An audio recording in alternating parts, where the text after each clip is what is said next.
Welcome back. And so President Bola Tinubu's Independence Day speech continues to elicit reactions, particularly with the positioning of that speech, particularly the achievements of the administration forming perhaps more than half of the speech. You know, many Nigerians are speaking to the positioning of the speech, particularly from the opposition.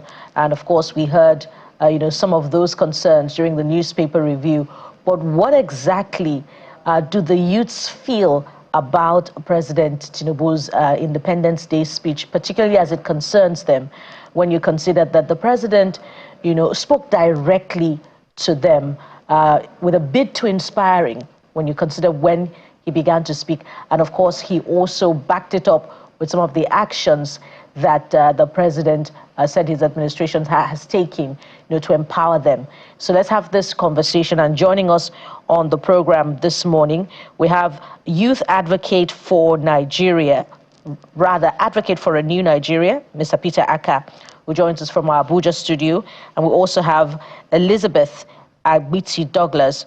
She's the project director, Nigeria Youth Futures Fund. They join us from our Abuja studio. Good morning, gentleman and lady. Thank you for joining us on the program. Good morning. Glad to be here. Good morning. Thank you for having me. So naturally, I'll start with you, Elizabeth. Ladies first. From some of the things that the president said yesterday, what resonated with most Nigerians was, the beauty of the speech, but a disconnect with reality. But can you say the same for the deliberate actions, or what seems to be deliberate actions, that the administration has taken, indeed, to positively engage youth? And the president outlined them. Thank you so much, Bukola, for that question. What I will start off saying, first of all, is that we do need to recognize and applaud the current administration. It's hard to deny that there are all these programs. There's a lot of funds from the government. You have NEL Fund. You have the funds targeted at our service corps members, providing stipends. You have the loans for students in universities. And it's really hard, and very difficult to argue that there's a lot of these programs that are coming out. And it is applaudable and laudable, certainly. However, what I will come out to say is you hear concerns around the process themselves, transparency around the process. So, for instance, the president has come out and told us emphatically that 510,000 students have benefited from 228 institutions across the country. And you are, in the work we do with youth here, hearing quite a few people saying, you are going on the platforms, those who are technically savvy are going on the platforms to try and apply. They are encountering issues. They are seeing information that is already saying, for instance, that shortlisting is going on. There are those who have heard about the announcements but don't even know what the process is. And so I would say, as is always the case with Nigeria, the issue isn't necessarily the abundance or lack of programs. It's the process. Perceptions about transparency, questions about whether these opportunities really, truly are open to everybody. Are some of the kind of things that tend to plague them. But again, I will say it's hard to deny that, these programs, these opportunities are there, but the questions are really around whether they are equitably distributed. I'll make another point as well. Youth are not a monolith, right? So we've spoken about our young people in universities, who, by the way, are actually a considerable number of our young people. But we have young people who are in rural communities, not necessarily, going on to pursue post-secondary education.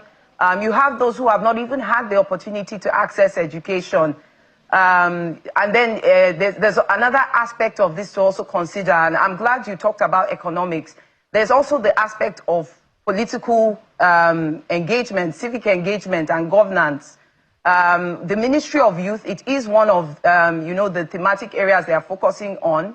But beyond, the passing of the Not Too Young to Run, Act quite a few years ago, when we begin to look at young people's engagement in governance, whether it's in political office or even, just as voices, as we are designing, we're thinking of solutions to problems in the country, there's still quite, there are some gaps there. And I can tell you for free, it's not because we don't have capable young Nigerians, we don't have passionate young Nigerians, we have young Nigerians are apathetic. I can tell you for free that there are a lot of them who are passionate, have solutions, want to engage, and are still, struggling, finding it difficult to, have opportunities. And where they do try and push, they are viewed as troublemakers. Let me wrap up by just saying that, again, it was interesting. We said 15% of the speech was addressed to youth. But our young people, 70% of Nigerians are aged 40 years and under. Our average age is 21, which means that 50% of us are 21 years or younger. So, again, I think there's also a problem with our mindset as a country, where we see youth issues as separate from, the larger national agenda. If majority of Nigeria's people are youth and young people, then Nigerians' issues are youth issues, and youth issues are Nigerian issues. And I think there's a bit of a disconnect there that we need to try and fix. Interesting points that you have rounded off with there, and I wonder if Peter has, a reaction to that. But in addition to that, Peter, President Tinubu is saying to you, you are the future of Nigeria. Continue to dream big. Do his programs and policies inspire you to dream big? Peter? No, they do not. And I have had that statement for far too long, to continue to dream big. Thank you for having me, but let us state clearly that once Nigeria stops to glorify mediocre and incompetence in leadership, then we will begin to make progress. Because it is said that repeating the same action and expecting a different result is insanity. As a young person, when I see governance and the way political office holders conduct themselves, my belief is that Nigeria is being run by businessmen, political businessmen who see the country as cities, as customers for their personal trade, and not people who are necessarily viable for good leadership. Because it is unfortunate that 65 years after independence and 26 years after democracy, these are the same kinds of tales we hear. If the president is truly interested in laying or building a country that works for people, it is not about handing out cash or handing out bailouts or whatever to the youth. As my colleague rightly said, the issues of youth are the issues of Nigeria. Youth do not exist in a vacuum. We have families, we have mothers, we have siblings. The strength of every democratic nation is in the strength of its institutions. And we must move away from these plethoras of talks about trying to lay a foundation for 65 years. How long does it take to lay a foundation and then we build on it? The strength is supposed to be the strength of our institutions. And when I look at the President Tinubu administration, two things come to mind and I'll quickly tell you. Number one, the action of the president on the state of Rivers State.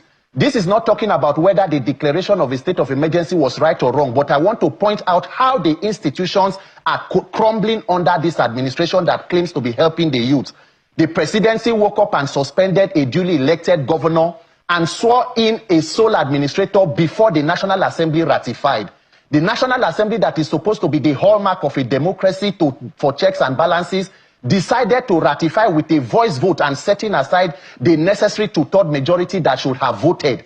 And then the judiciary, that is supposed to be the last hope of the uncommon man, for 6 months was unable to sit and look at how legal or legitimate was the declaration. So across board, in a country that wants to produce a society viable for the youth, we are seeing executive, legislative, and judicial recklessness and irresponsibility. So for me, I think that it is more of talk and less of action. And secondly, the president talked about removing the corrupt oil subsidy. The problem with the subsidy regime in Nigeria that should have benefited the youth was not just subsidy, it was the corruption in the subsidy regime. Can President Tinubu come out and state clearly how much exactly have I saved from May 29, 2023 to today, October 2025?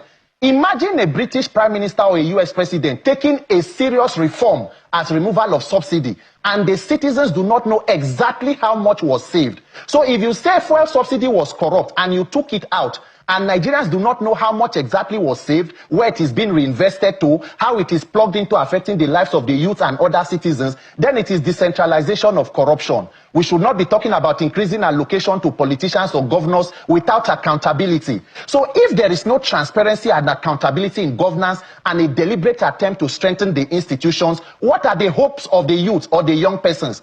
The only way that President Tinubu can prove that he truly loves the youth is ensuring that we have an electoral process that is seamless, that is credible, where young people who have the character and the capacity can vie for positions without violence and without being, witch hunted, and get into the system to become the leaders of today, because the tomorrow we are talking about is today that we are talking. So I think it is mischievous to have good talks and then we see direct actions that undermine the integrity of our institutions and the capacity of citizens to live as decent human beings in a democracy. I could walk through some of the points that the president made about, this administration giving wings or continue to give wings for the youth to fly, how youths are encouraged to, yes, Bukola said, dream big and all of that. But I think it's clear now that Nigeria's problem is youth problem. So we shouldn't maybe separate it. If it's the economy, he's talking about the youth because we're 70%. Again, there's always a lot of dispute about that percentage. If it's security, the youth are also at the receiving end, either on both sides of it.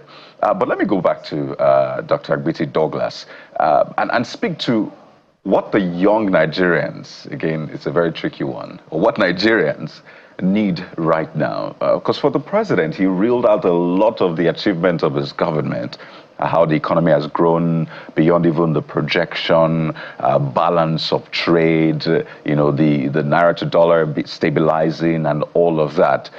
Why does it seem as though he gives out a lot of things being done, but when people look at it, it's hard for them to pick what is really affecting me? So is it a disconnect between what is being done and what is expected in terms of what is demanded and what is supplied?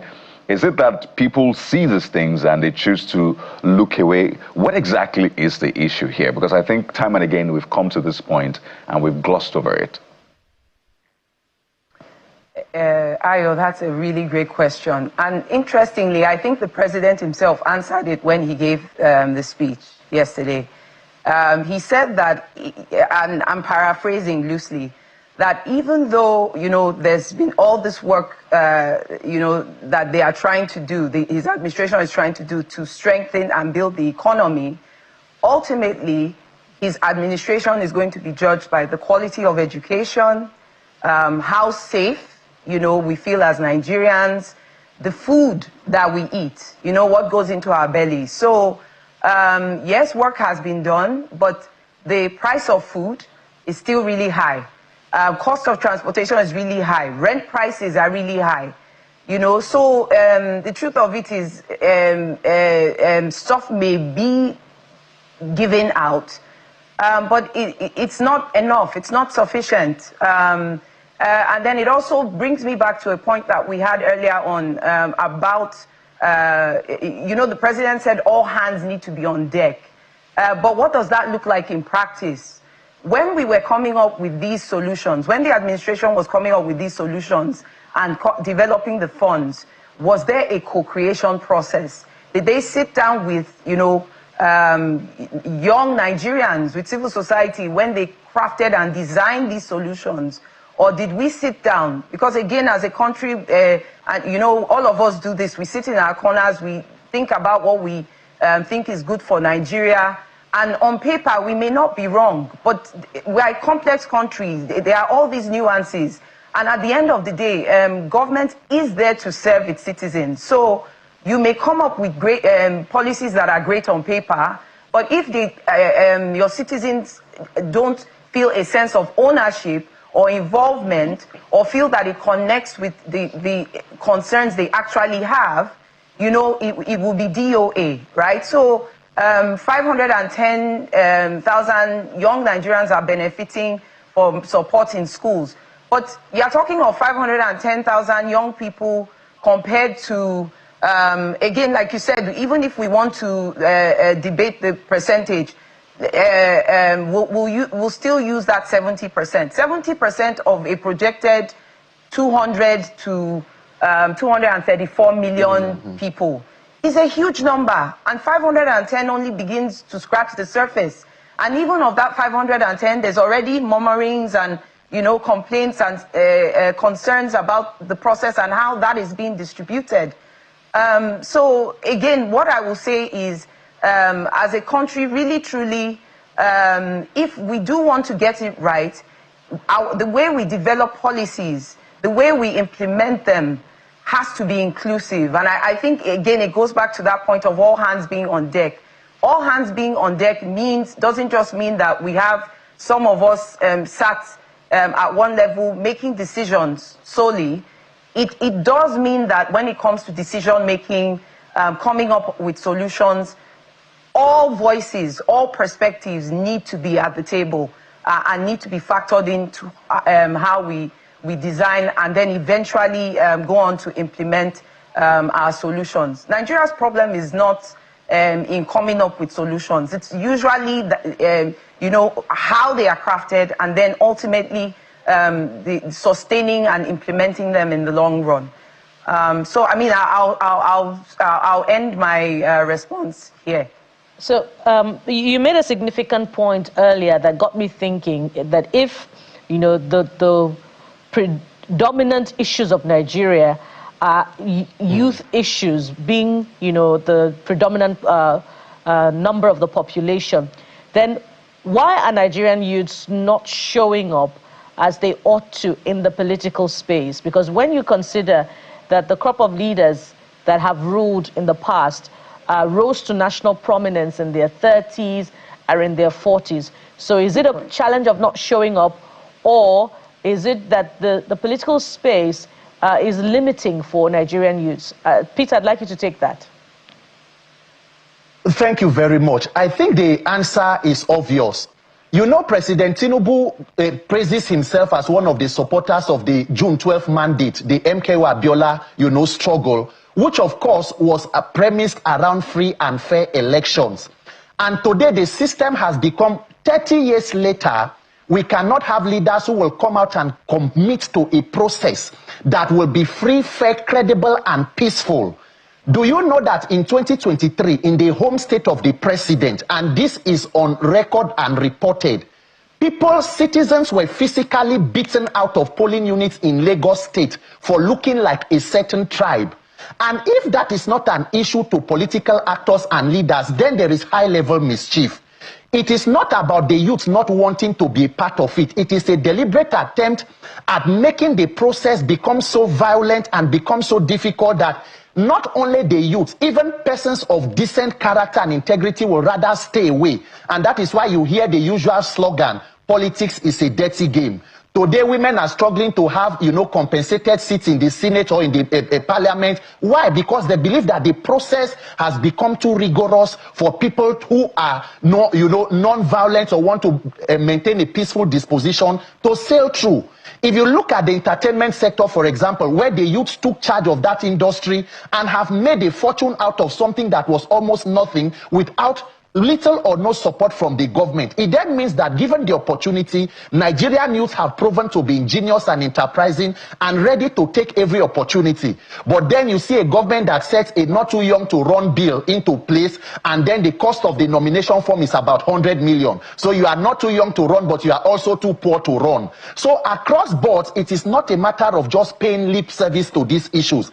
If President Tinubu is interested in the welfare of the youth, no population will grow by handing out handouts. Since from presidents before Tinubu, even the Buhari administration, we had the Minister of Humanitarian Affairs, Hajia Umaru Sadiq. They said we were doing conditional cash transfers. How much and how many persons were pulled out of poverty? The Minister of Finance recently made a pronunciation that almost 400 billion have been distributed to about 30 million Nigerians. And my dear sister and my brother in the studio, how many persons do you know that benefited, or have you received your own share of that?